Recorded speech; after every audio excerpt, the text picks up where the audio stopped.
Bismillahirrahmanirrahim. Assalamualaikum warahmatullahi wabarakatuh. Waalaikumsalam warahmatullahi wabarakatuh. A'udzubillah wa bismillah walhamdulillah wassalatan wassalaman ala rasulillah wa ala alihi wa man tabi'ahu wa wala hawla wala quwata illa billah, amma ba'd. Rabbi zidni ilman warzuqni fahman, Rabbi israhli sadri wa yassirli amri wahlul 'uqdatam min lisani yafqahu qawli. Alhamdulillahirabbil alamin. Alhamdulillah. Ya ibu-ibu nah orang Sunda sadaya sanes. Oh campur janten kedah bahasa Indonesia we nya. Masya Allah, alhamdulillah. Orang gado-gado we atuh.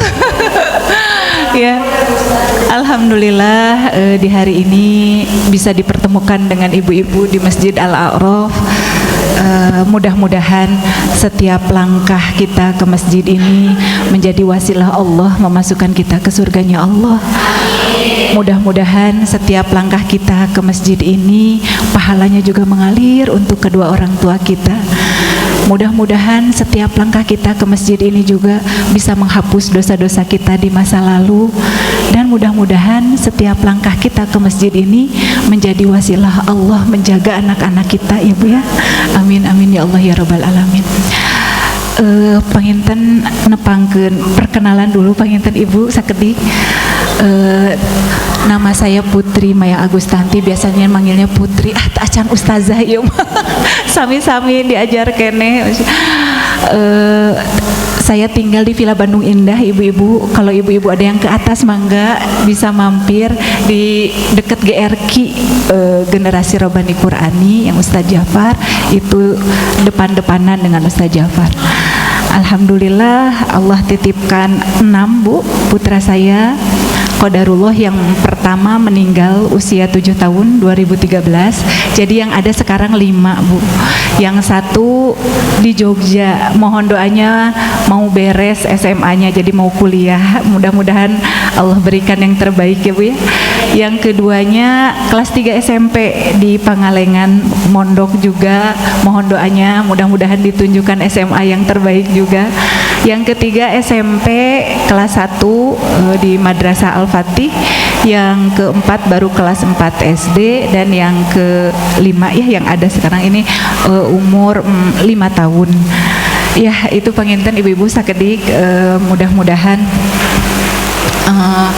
biasa ta'aruf deui kalau ibu-ibu yang ke main-main ke atas mangga di blok A6 nomor 7. Ya insya Allah hari ini mungkin berbagi ya Bu ya, sedikit berbagi tentang ibunda kita Khadijah. Nah ibu-ibu saya ngambil rujukannya ini ya ibu-ibu, kalau misalnya mau di toko buku ini udah diterjemahkan. Judul aslinya Khadijah Ummul Mukminin Nazoharat fi Isyraqi Fajril Islam, yang ditulis oleh Abdul Mun'im Muhammad. Nah Masya Allah ibu-ibu ada yang uninga nami panjang ibunda kita Khadijah teh siapa? Coba ada yang tahu nggak nama panjangnya? Kita sedikit ya Bu ya. Nama beliau adalah Khadijah binti Khuwailid ibnu Asad ibnu Abdil Uzza ibnu Qusay. Jantan pami dirunut Bu, itu ada nyambung dengan Rasulullah. Kan Rasulullah juga Nabi Muhammad bin Abdullah bin Abdul Muttalib bin Hashim bin Manaf bin Qusay. Itu dari bapak ibunda kita Khadijah. Dari ibu neneknya beliau itu Halah binti Abdi Manaf. Jantan ayah oge nyambung. Jantan ti bapakna ada nyambung gitu ya, ada kekerabatan dengan Rasulullah. Dari pihak ibunya juga sama, ada kekerabatan dengan Rasulullah sallallahu alaihi wasallam. Nah, ayahanda beliau Khuwailid itu orang yang cerdas, kaya ya Bu ya, terhormat, baik akhlaknya, jujur. Maka Masya Allah itu menurun ya kepada beliau. Maka Khadijah pun sama gitu ya, menjadi saudagar, pedagang pedagang yang sukses. Bahkan sepertiga kekayaan di kota Mekah itu milik Khadijah. Kebayangnya Bu ya, seperti di Indonesia mah panginten 9 naganya Bu ya. Ima punya lira ya Bu ya, Masya Allah.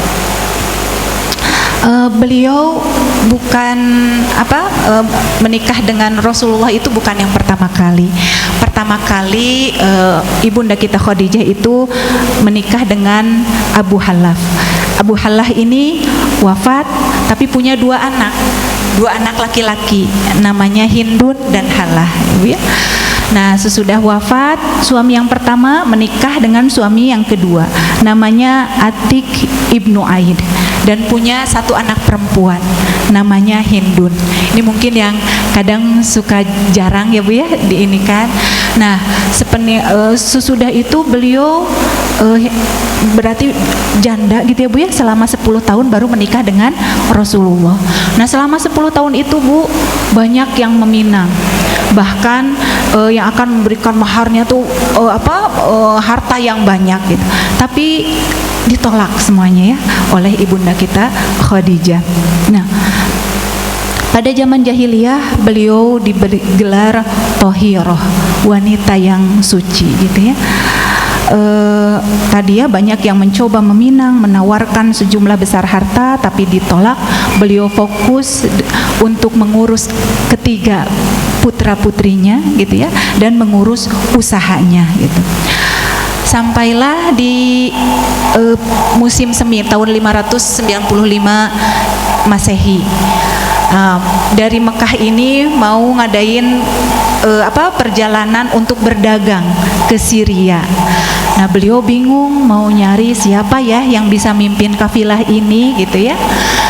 Lalu mendengar itu Abu Thalib, paman Rasulullah. Jadi Rasulullah kan Rasulullah ya Bu ya, sudah ditinggal ayahnya, lalu ditinggal ibunya, ditinggal kakeknya, lalu dititipkanlah ke pamannya Abu Thalib gitu ya.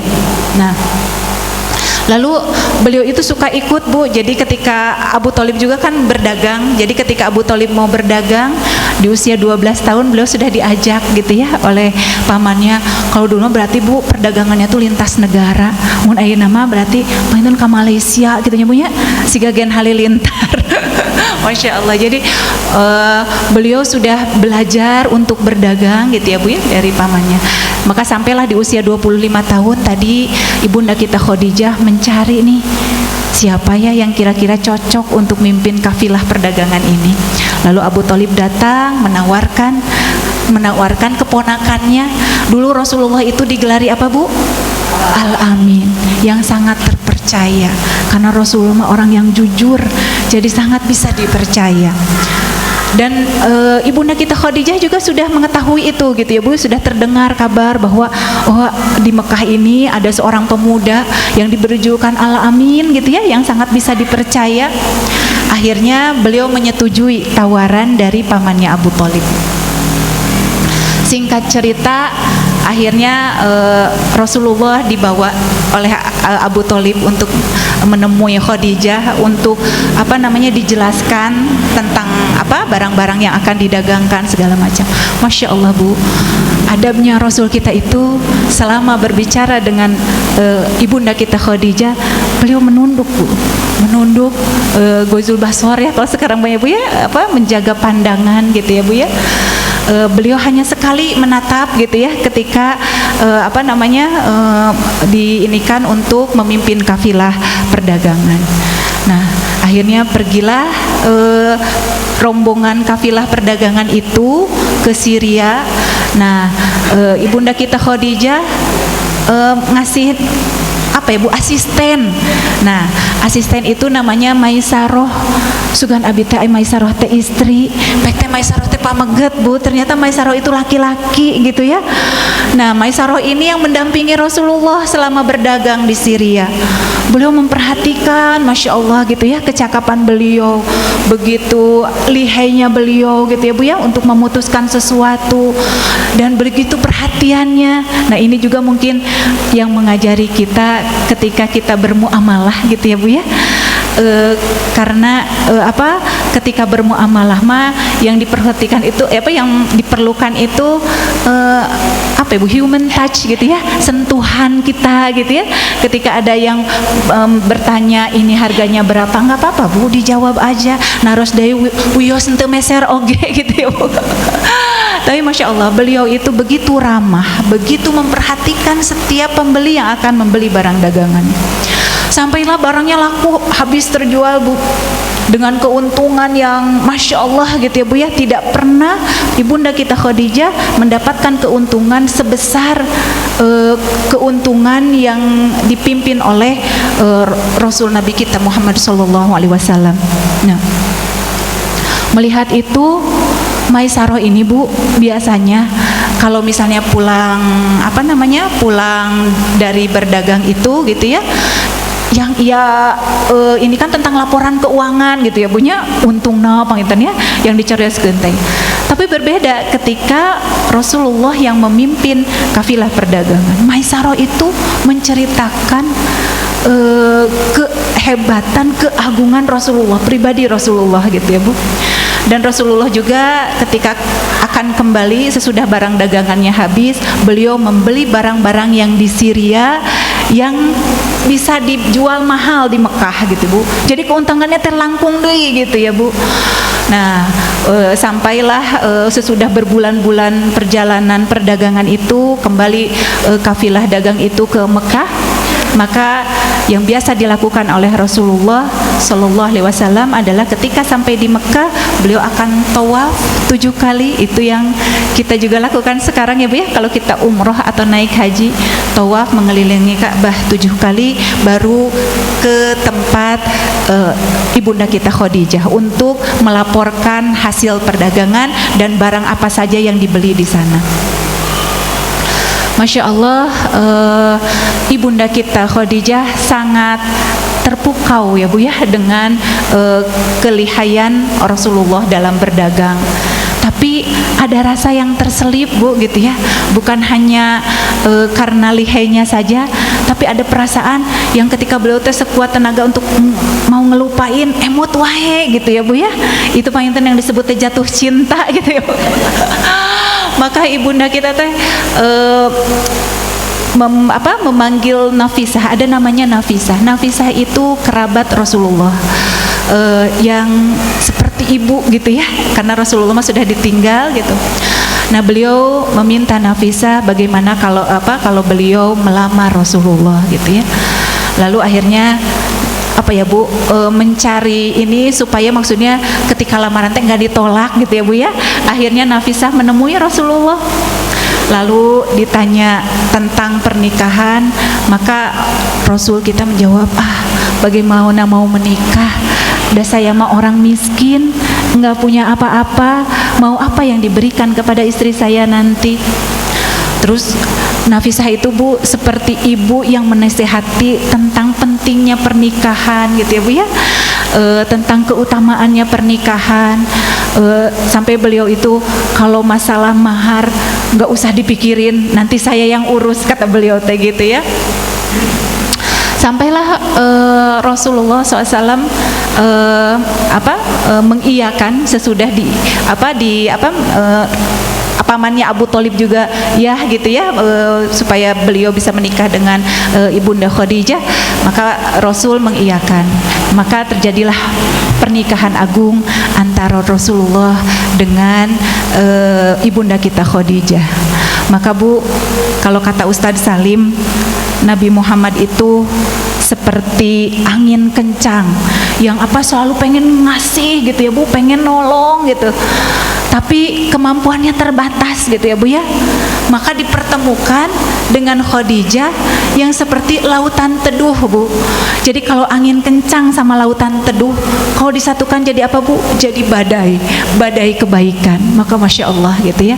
Maka jodoh itu bukan kita memilih yang sempurna ya Bu ya, yang ideal, tapi jodoh itu yang tepat. ya Bu. Boleh jadi ketika berjodoh itu ada sama-sama kesamaan, mirip wajahnya, ya, mirip juga sifatnya misalkan ya. Tapi ada juga ketika berjodoh itu seimbang gitu ya. Suaminya pendiam, istrinya talkatif ya Bu ya, senang bicara gitu ya, itu saling menyeimbangkan gitu ya.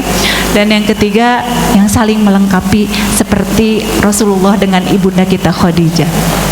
Maka Masya Allah, sudah beberapa tahun pernikahan ya Bu, seperti layaknya pengantin baru ya Bu ya, yang menantikan kelahiran anak. Aduh, nah hanya acan ngesi wae gitu ya. Kenapa ini teh belum ada tanda-tanda kehamilan setahun?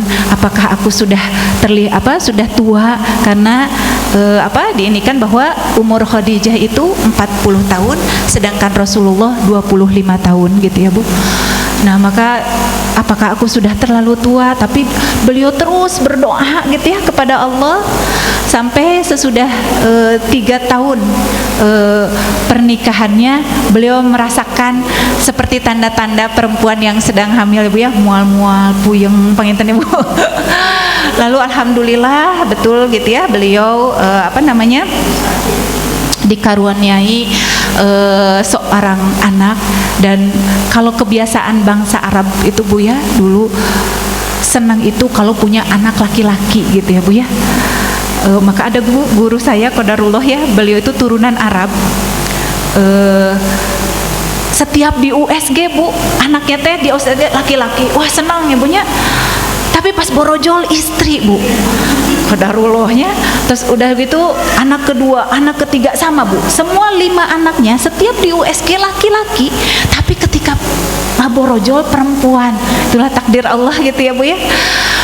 Maka Masya Allah, ibunda kita Khadijah dibantu oleh Salma gitu ya, yang membantu mengurus persalinan. Pami ayeuna nama paraji panginten Bu ya, atau nabi bidan ayeuna ya. Nah beliau membantu, akhirnya lahirlah Qasim ya Bu ya. Makanya Rasulullah biasa disebut dengan Abu Qasim, ayahnya Qasim gitu ya. Nah kebiasaan bangsa Arab juga Bu, karena menilai bahwa banyak anak itu akan melahirkan banyak kebahagiaan gitu ya Bu ya, maka biasanya mereka akan menyusukan anaknya ke perempuan lain gitu ya, karena mereka ingin cepat mengandung lagi. Benten sang orangnya Bu ya, orang aduh keheup heula gitu ya, pamit terus ngababarkeun teh karaos kene gitu, tong ditaros bade rayan deui pami nuju nembe ngababarkeun gitu ya Bu. Maka begitu juga yang dilakukan oleh ibunda kita Khadijah. Maka Qasim disusukan ke perempuan lain gitu ya. Dan Masya Allah dalam waktu yang dekat hamil lagi Bu, hamil lagi, maka lahirlah Zainab. Tapi ketika lahir perempuan ada perasaan was-was, aduh takut Rasulullah teh nggak seneng karena anaknya perempuan. Tapi Masya Allah Bu, Rasul kita begitu bahagia menyambut kedatangan putri perempuannya. Maka legalah hati ibunda kita Khadijah gitu ya, karena melihat Rasulullah juga bahagia ya Bu. Nah sesudah sebentar Bu.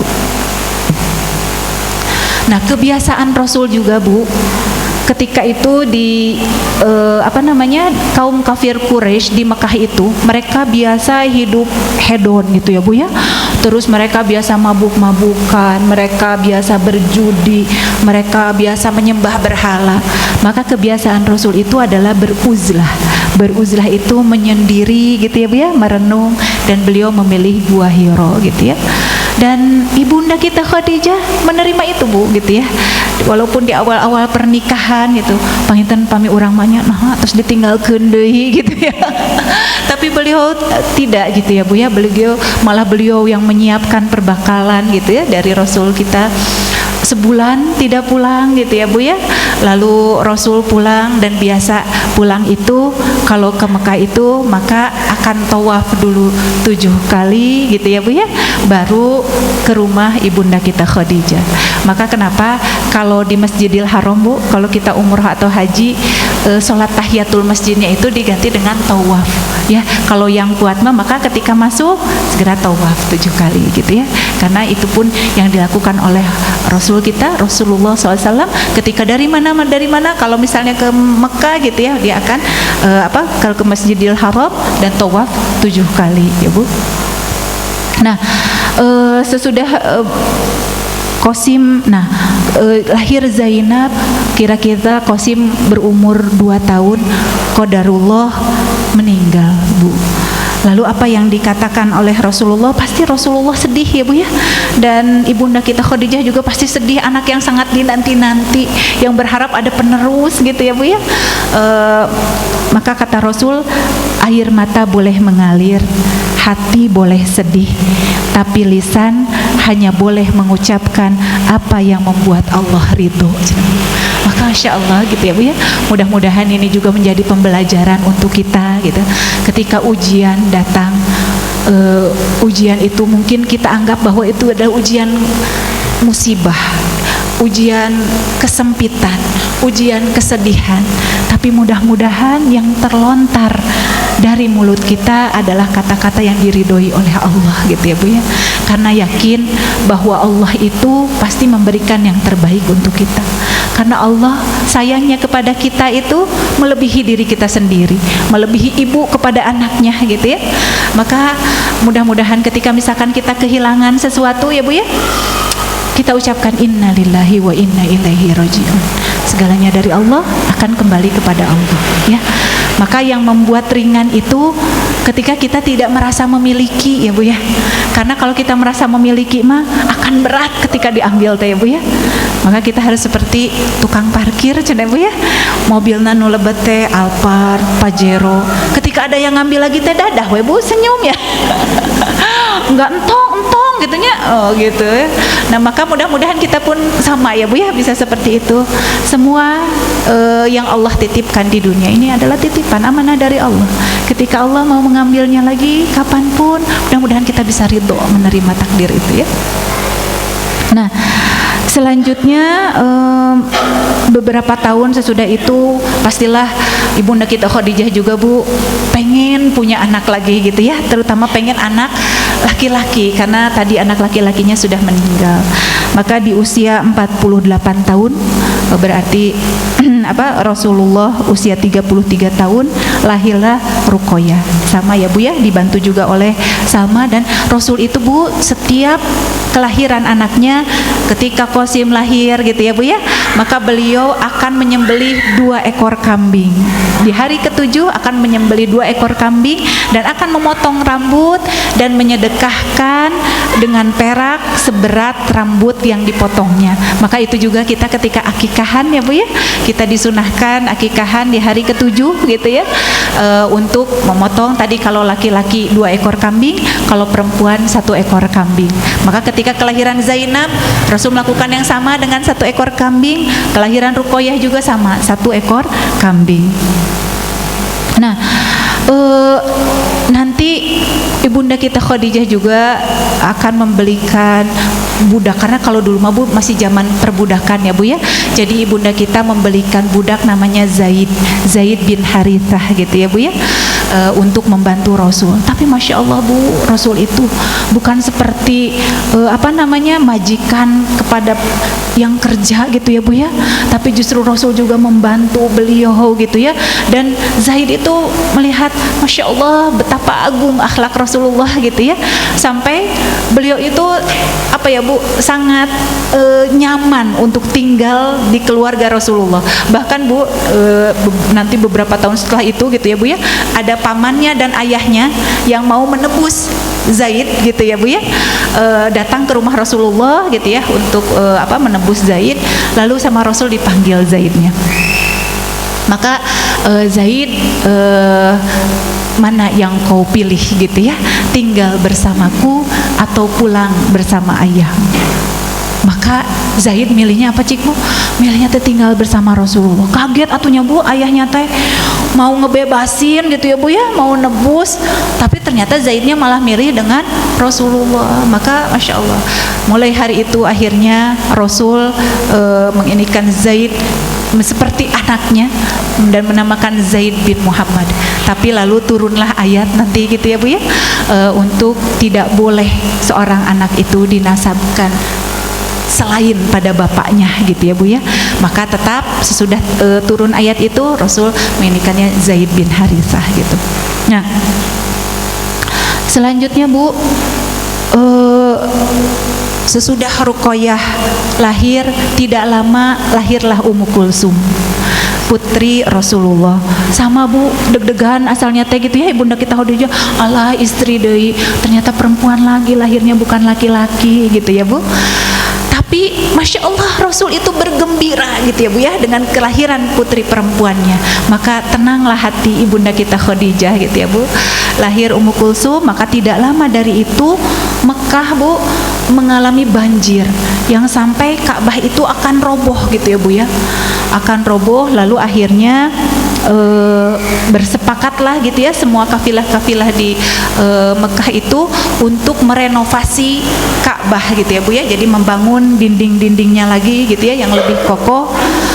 Sampailah dan itu uangnya dari sunduk gitu ya Bu ya, dari berbagai kafilah yang ternyata juga, dan Rasul ikut serta di situ gitu ya Bu, ikut serta. Jadi mudah-mudahan ini juga bisa memotivasi kita ketika di lingkungan ada kerja bakti, ada apa, kita ikut serta gitu ya Bu ya di lingkungan kita.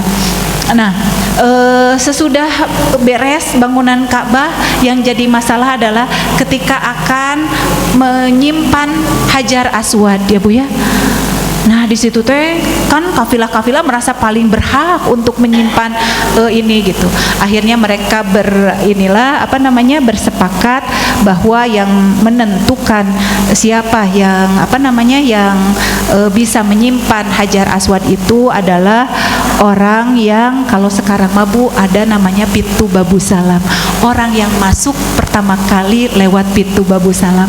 Maka ketika umroh atau haji pun Bu, kita disunahkan ketika datang ke Masjidil Haram masuknya lewat pintu Babu Salam ya Bu ya. Nah maka ternyata Bu yang masuk lewat pintu Babu Salam itu siapa? Rasulullah Shallallahu Alaihi Wasallam. Wah, lalu beliau juga kaget kenapa gitu ya. Akhirnya beliau disuruhlah memutuskan siapa yang berhak untuk menyimpan Hajar Aswad ini di Ka'bah. Dengan kecerdasan beliau ya Bu ya, dan kebijaksanaan beliau, akhirnya beliau ini kan selendang gitu ya Bu ya. Lalu disimpanlah Hajar Aswad, dan setiap pemimpin kafilah memegang ujung selendang itu sehingga bersama-sama untuk menyimpan Hajar Aswad, sehingga tidak terjadilah perpecahan. Kebayang ya Bu ya, kalau misalnya ini akan terjadi gontok-gontokan. Dah dulu mah Bu main teh mun sekarang mah pertikaian teh jadi akan terjadi pertikaian antar kafilah gitu ya Bu ya. Maka Masya Allah dengan ide dari Rasulullah SAW akhirnya damai semuanya gitu ya Bu. Nah itu di beberapa saat sesudah kelahiran Ummu Kulsum. Di umur ke-50 tahun ibunda kita Khadijah, dan Rasul berarti berumur 35 tahun ya Bu ya, karena beda mungkin sekitar 15 tahun. Maka ibunda kita merasakan kehamilan lagi. Maka Masya Allah tadi ya udah Qasim, Zainab, Ruqayyah, Ummu Kulsum, dan di kehamilan yang kelima ini gitu ya Bu, ternyata kan Rasul tadi ya Bu ya menceritakan kejadian di Masjidil Haram kepada Khadijah ibunda kita, dan ibunda kita begitu antusias, begitu memperhatikan cerita dari Rasul gitu ya Bu ya. Dan ketika Rasul menyatakan tentang beliau berhasil untuk menyatukan kafilah-kafilah dengan tadi bareng-bareng nyimpen Hajar Aswadnya, maka Masya Allah ibunda kita Khadijah itu memuji Rasul kita. Padahal Bu ternyata pas di pintu udah kelihatan lagi Salma. Berarti oh istri saya mau melahirkan lagi. Kebayang ya Bunya, mun kita mah menuju mules-mulesna nu ngadongeng naon panginten teu siga ibunda Khadijah ya Bunya. Ini mah ibunda kita Khadijah itu begitu mendengarkan dengan seksama cerita Rasulullah gitu ya. Padahal ketika itu akan melahirkan Fatimah. Maka Masya Allah gitu ya, lahirlah, dan ternyata yang lahir itu seorang perempuan, tapi parasnya sangat mirip dengan Rasulullah gitu ya. Jadi ibunda kita Khadijah, Masya Allah gitu ya, putrimu ini parasnya sangat mirip denganmu gitu ya. Maka Masya Allah lahirlah Fatimah. Nah, sesudah itu Bu, maka Mekah itu mengalami krisis ekonomi. Jadi perekonomian turun gitu ya Bu ya. Orang-orang banyak yang kesusahan, dan itulah sifat ibunda kita Khadijah dan Rasulullah SAW yang suka membantu gitu ya Bu ya. Jadi harta ibunda kita Khadijah itu digunakan untuk membantu fakir miskin, membantu semua yang memerlukan bantuan gitu ya. Sampai beliau ingat kepada pamannya Abu Thalib gitu ya. Pamannya Abu Thalib punya istri namanya sama Fatimah, dan istrinya ini Fatimah ini udah seperti ibu ya, karena kan ngurus Rasul dari kecil gitu.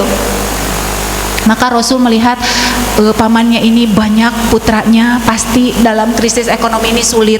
Kebayang sih gak akhirnya gitu ya Bu ya, kita gitu ya dalam krisis ekonomi. Maka mudah-mudahan kita juga Bu bisa melihat kerabat kita siapa yang perlu bantuan, karena ternyata subhanallah ya Bu ya, kondisi sekarang ini banyak PHK di mana-mana, makanya kejahatan juga di mana-mana ya Bu, subhanallah.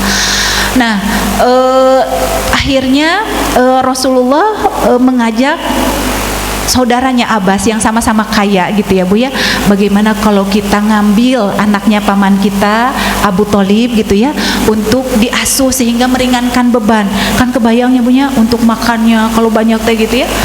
Maka akhirnya awalnya Abu Thalib menolak gitu ya Bu, tapi sudah lama berbincang akhirnya menyetujui. Akhirnya Rasulullah SAW mengambil Ali bin Abi Thalib, dan Abbas pamannya mengambil Ja'far bin Abi Thalib. Maka Masya Allah Bu, kehadiran Ali bin Abi Thalib di rumahnya itu menambah keceriaan, karena kan tinggal perempuan ngumpul ya Bu ya, karena tadi Qasimnya sudah wafat. Maka Masya Allah, Ali bin Abi Thalib ini seumur dengan Zainab.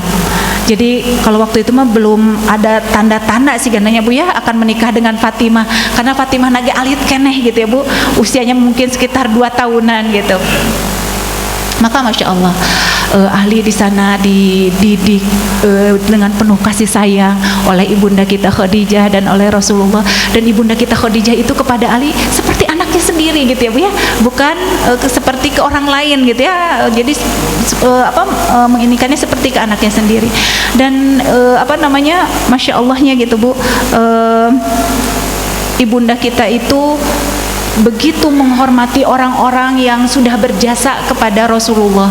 Bahkan nanti ketika suatu saat Halimah yang dulu pernah mengasuh Rasulullah datang ke rumahnya menceritakan di kampungnya paceklik segala macam, beliau Bu mengirimkan 1 ekor unta dengan 40 ekor kambing untuk Halimah bawa ke kampungnya. Maka Masya Allah gitu ya Bu ya.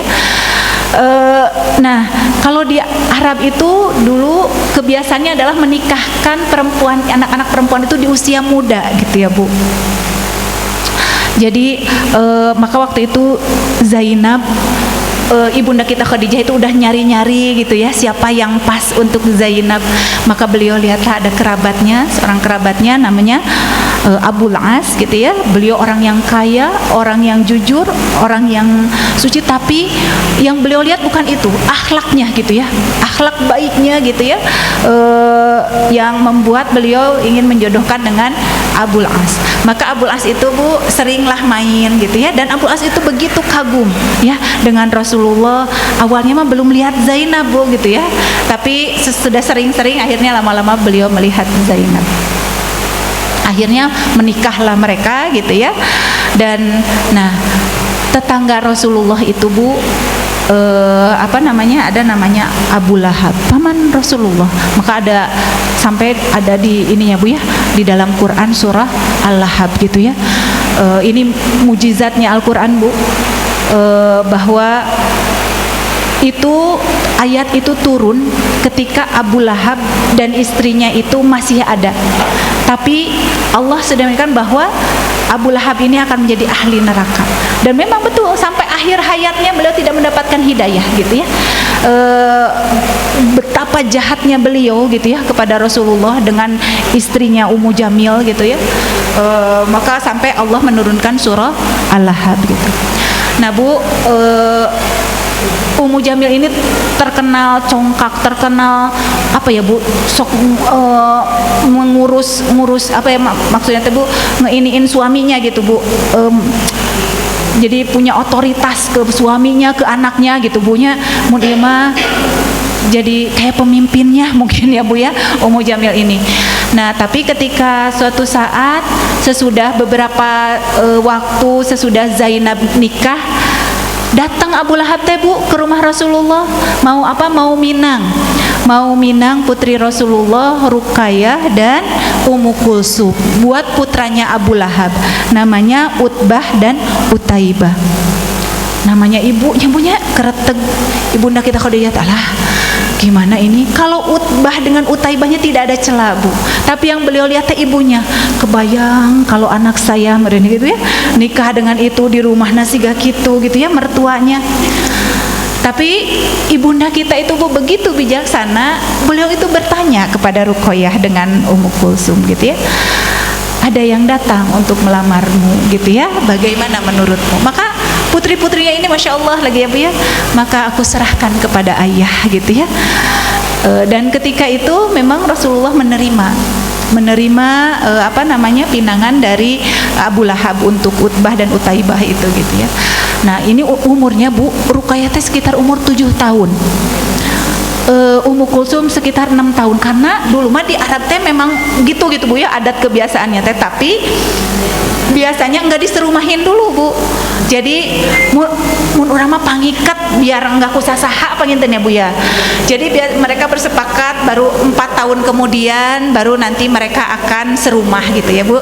Jadi walaupun sudah dinikahi tetap gitu tinggal dengan ibunya ya, dengan Bunda Khadijah gitu ya. Tapi Utbah dengan Utaibah teh suka datang, kan jadi halal ya Bu ya.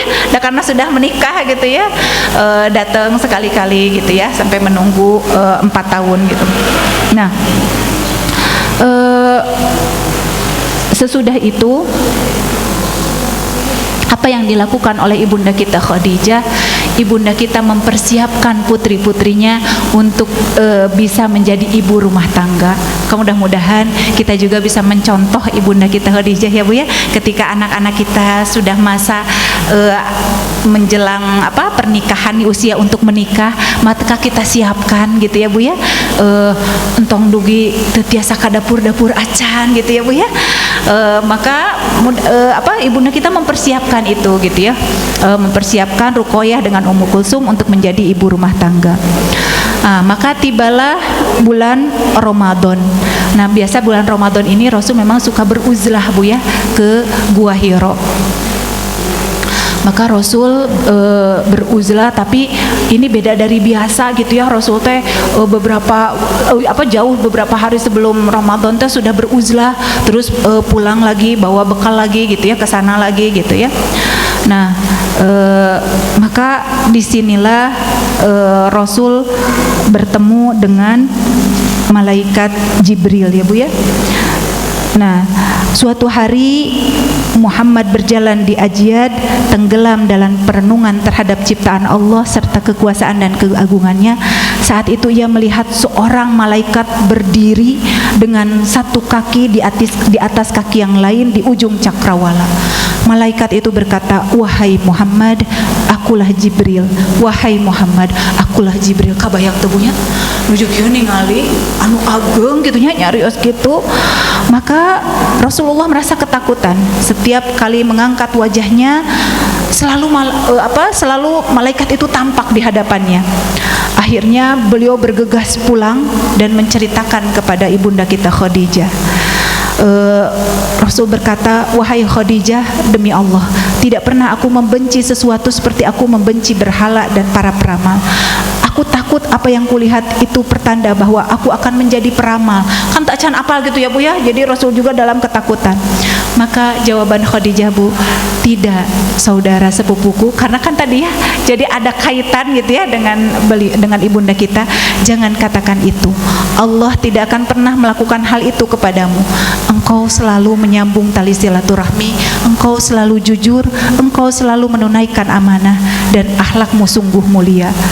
Maka sesudah itu Khadijah pergi ke saudaranya. Ada saudaranya beliau namanya Warokoh, Bu. Warokoh itu beliau orang yang hanif.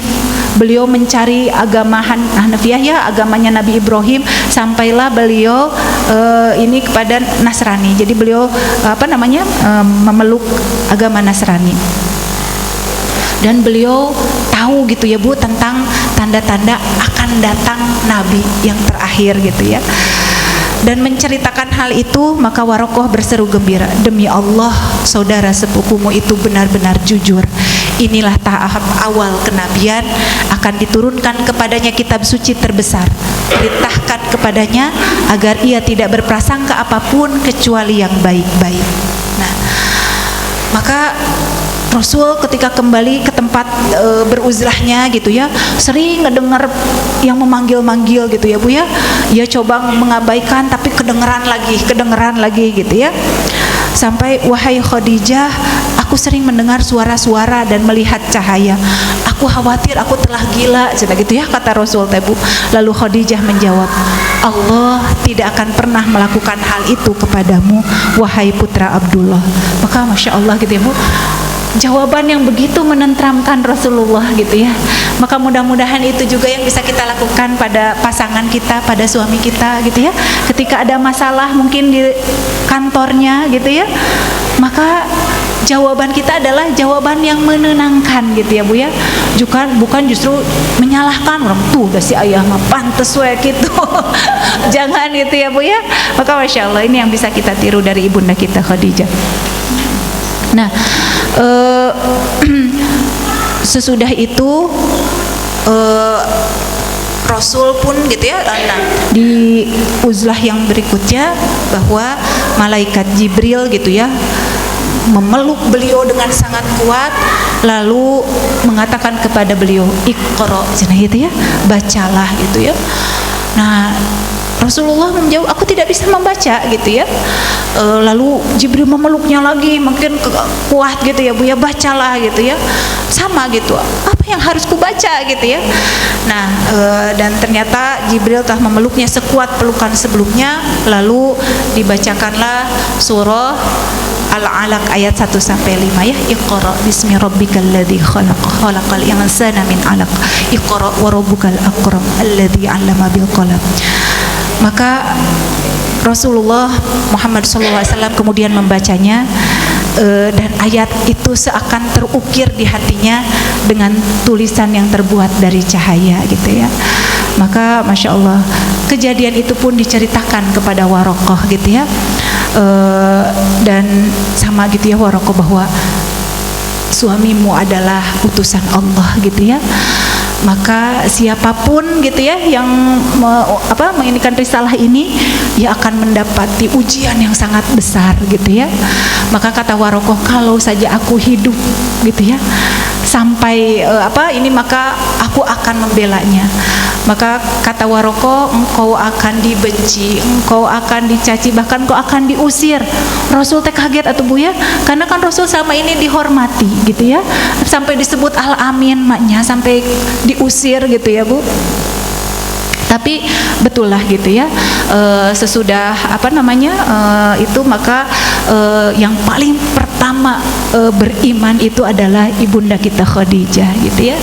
Baru sesudah itu Ali bin Abi Thalib tadi, karena kan tinggal di rumah ya Bu ya, diceritakan tentang ini gitu ya, bahwa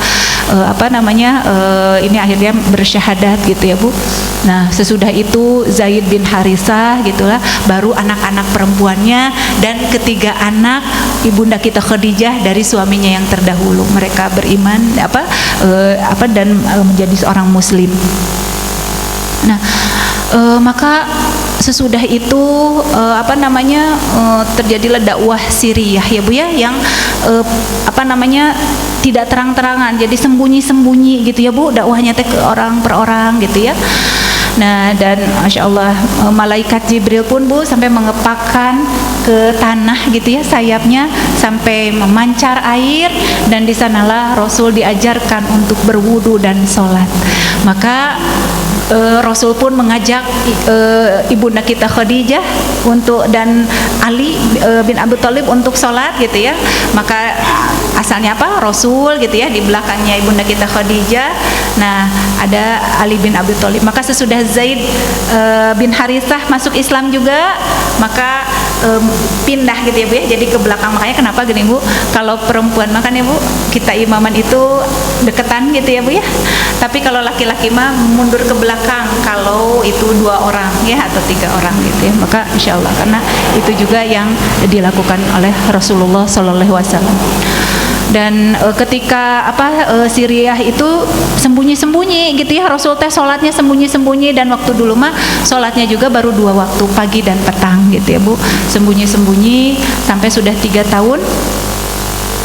Inilah dakwah yang secara terang-terangan gitu ya Bu ya, dakwah secara terang-terangan, di mana di situ orang-orang kafir Quraisy Bu tidak suka gitu ya dengan menyebarnya Islam gitu ya. Sampai disiksa, kebayangnya teh Bu ya, kayak saudara-saudara kita di Palestina, di Gaza sekarang, atau yang saudara-saudara kita di Suriah. Maka doakan ya Bu ya, mereka disiksa segala macam, tapi mereka Masya Allah gitu ya, dengan ketauhidannya mereka tetap memegang akidah gitu ya. Sampai ada Bilal ya Bu ya, kalau Ibu ini kisah Bilal, itu adalah budak yang ketika panas ereng-erengan Bu, ditaruh di jalan, ditimpakan oleh batu. Kebayang nggak Bu, batu itu ketika panas itu panas pisan gitu ya Bu ya, ditimpakan. Tapi apa yang beliau katakan? Ahad, ahad, ahad gitu ya.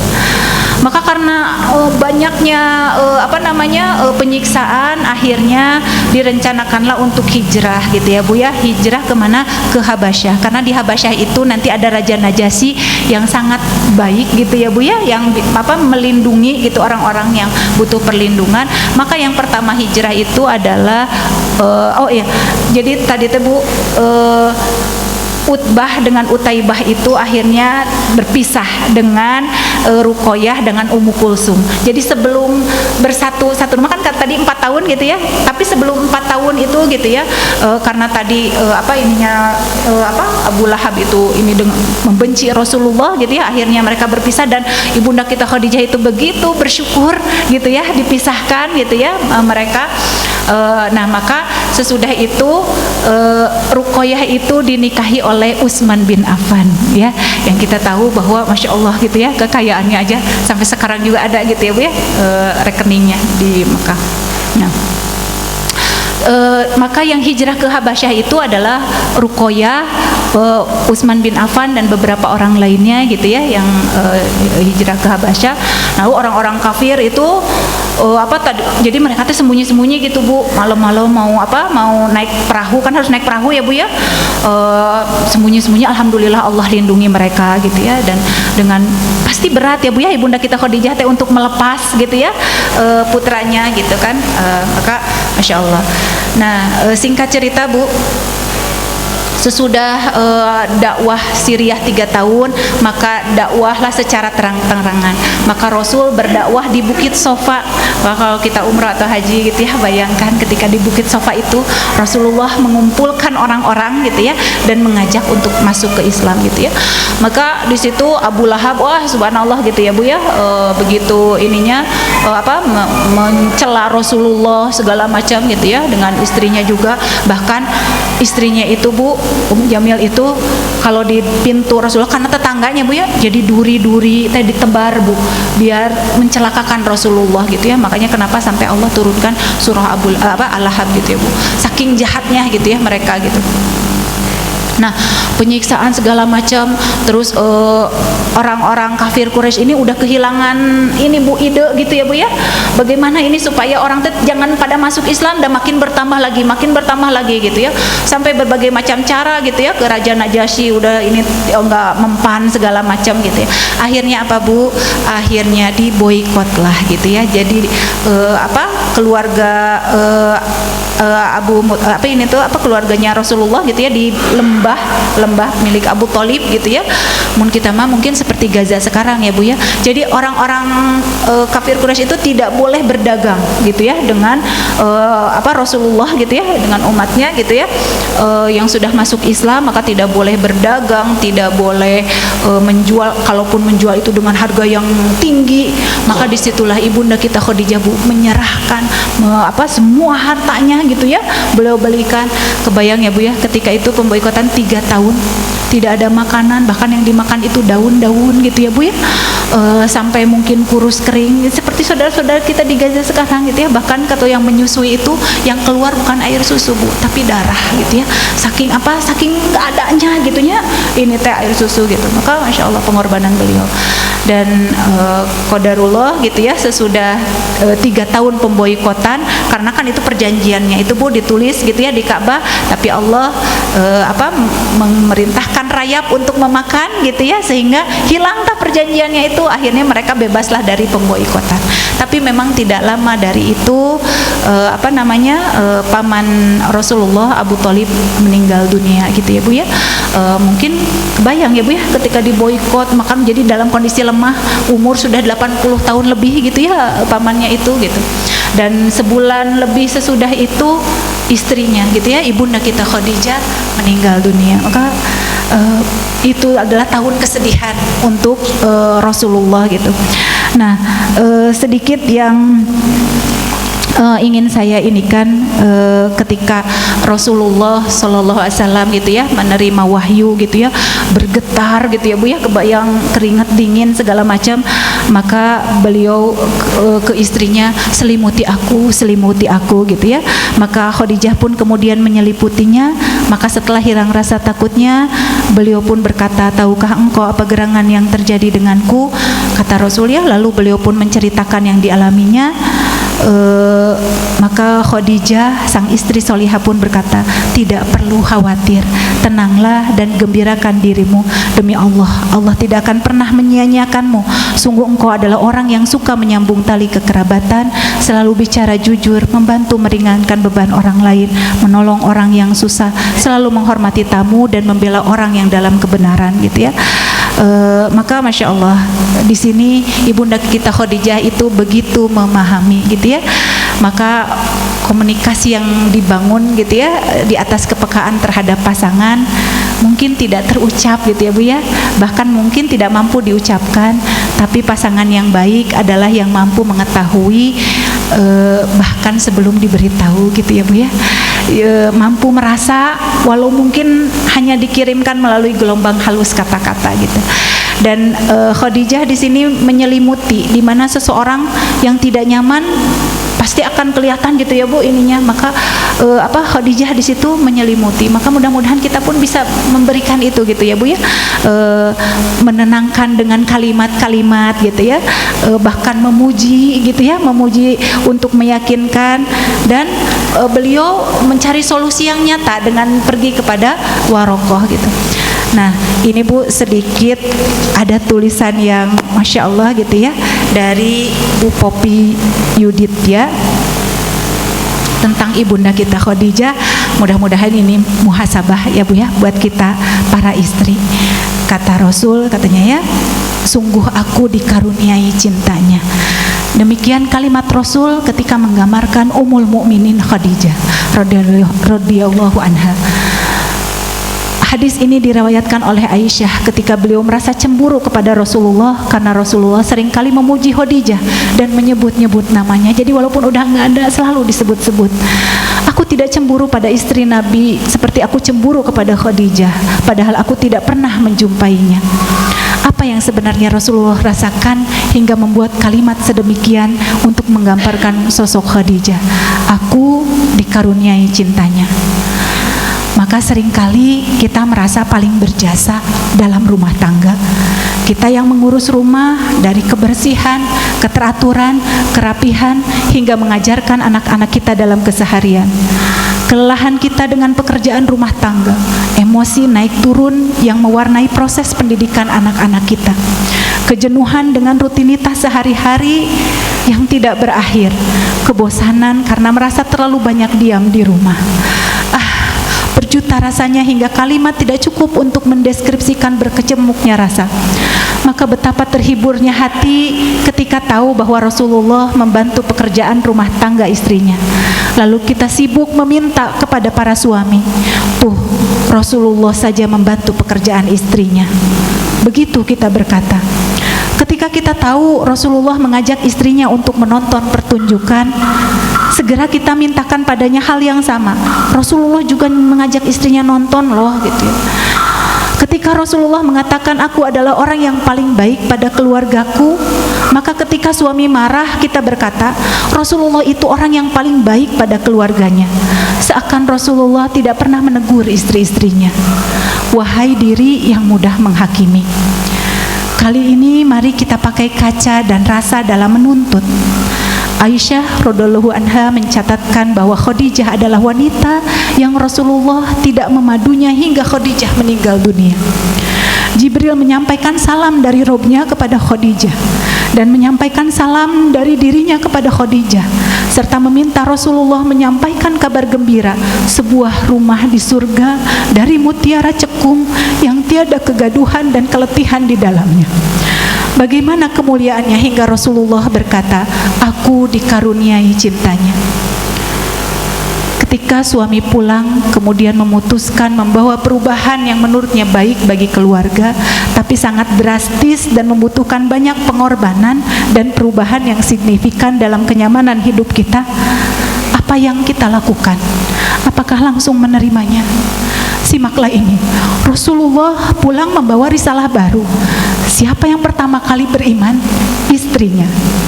Apakah Khadijah tidak tahu konsekuensi dunia dari apa yang dibawa Rasulullah? Khadijah adalah wanita yang cerdas, penuh, punya kecenderungan taat beragama, berwawasan luas, idealisme tinggi, kedudukan tinggi di kaum Quraisy dan kaya raya. Beliau berada pada posisi yang sangat nyaman secara duniawi. Dengan kecerdasan beliau, mungkinkah beliau tidak tahu apa akibatnya menerima risalah yang dibawa oleh suaminya? Justru karena semua kemuliaan yang dimilikannya lah, beliau memilih untuk beriman dan menjadi manusia pertama yang beriman kepada Rasulullah dalam sejarah. Ketika suami gundah karena ada masalah besar yang tidak pernah disangka akan menjadi ujian besar bagi keluarga, apa yang kita lakukan? Sibuk lebih panik, memikirkan bagaimana nasib dan anak-anak esok hari, menangis dan bertanya bertubi-tubi hingga suami tidak lagi sanggup menjawab. Maka simaklah, Rasulullah pulang menerima wahyu pertama dalam kondisi gemetar ketakutan. Khadijah memeluknya, menyelimutinya, mendengar curahan hati suaminya, kemudian menghiburnya dengan kata-kata pujian pada suaminya untuk menenangkannya. Bahkan keesokan harinya Khadijah mengajak Rasulullah menemui Waraqah yang diyakini dapat memberi solusi bagi keresahan suaminya. Lihatlah kekuatannya dan kecerdasan akalnya untuk membantu suaminya menemukan solusi permasalahannya. Ketika kita sibuk mempertanyakan perbedaan antara uang nafkah dan uang belanja istri, Khadijah tidak pusing dengan itu. Dialah yang sudah lebih dulu menyerahkan hartanya untuk suaminya.